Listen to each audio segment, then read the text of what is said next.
एक समय था जब भारत सोना उगलने वाली जमीन के रूप में जाना जाता था। पर एक मोड़ ऐसा भी आया जब इस जमीन पर कदम रखे कुछ लोगों ने, जिन्हें आज हम मुगल्स कहते हैं, उनका आना सिर्फ एक युद्ध नहीं बल्कि एक सोची समझी चाल थी।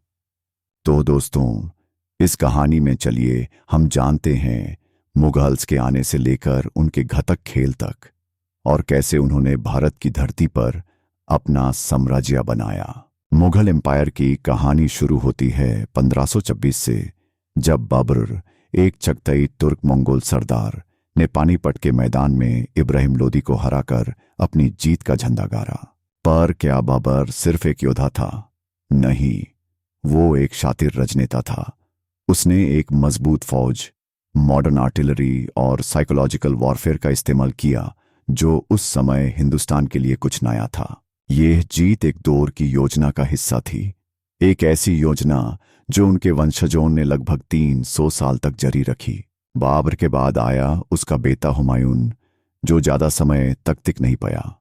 पर यह कहानी ट्विस्ट लेती है जब शेरशाह सूरी से हारने के बाद भी हुमायूं ने फिर से वापस आकर दिल्ली को जीता। फिर आया अकबर, सबसे मशहूर मुगल बादशाह।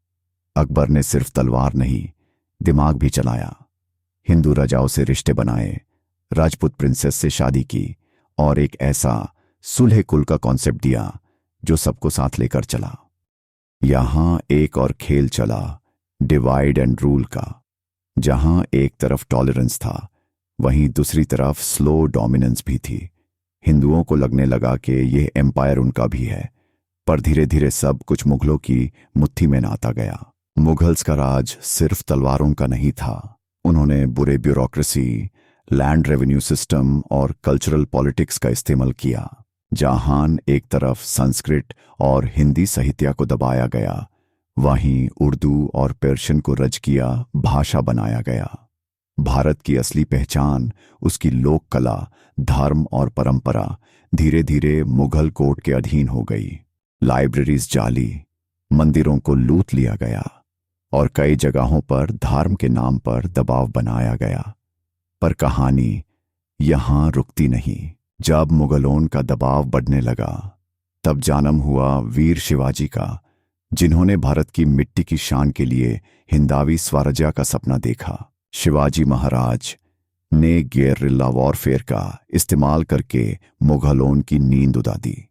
संभाजी भोसले, उनके बेटे, ने भी अपने जीवन की आखिरी सांस तक लड़ते हुए मुगलों को चुनौती दी। और जब औरंगजेब ने दक्षिण में कदम रखा, तब उसने देखा एक अलग भारत, जहां लोग अब मुगलों से डरते नहीं थे बल्कि खुद के लिए लड़ते थे।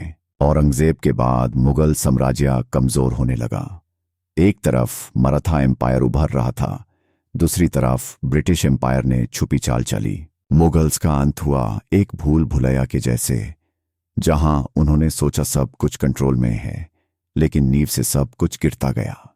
तो दोस्तों, मुगलों की कहानी सिर्फ एक साम्राज्य की नहीं, बल्कि भारत के इतिहास के एक काले पन्ने की है।